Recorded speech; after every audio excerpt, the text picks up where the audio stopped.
Скажите, пожалуйста, у вас дома тепло или холодно? Еще было с утра холодно, сейчас на работе была, не знаю, что делается дома сейчас. А я в своем доме живу. Для меня нормально, не знаю. Но во всяком случае тепла нету. У нас дома тепло, если одеться тепло. Если не одеваться, то холодно будет. А как вы боретесь с холодом? Да никак. Под одеялом лежу. Целый день? Целый день. Вы смерзнете? Да.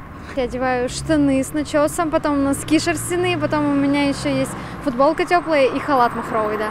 До ужаса холодно, мы спасаемся только с помощью газовой плиты. Я включаю духовку, и вот только так воздух нагревается в квартире. А у меня электроплитка стоит.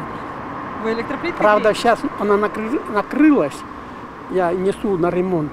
Одеваемся во все, что можем, закутываемся, так очень холодно. Носочки. Еще?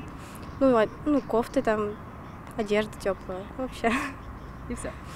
Ну, чай горячий, это обязательно, с лимоном, чтобы не заболеть, с медом. Ну, у нас стоит своя котельная, как электрический котел, и мы когда включали, сейчас вот только что иду с обеда, они есть отопление, все нормально.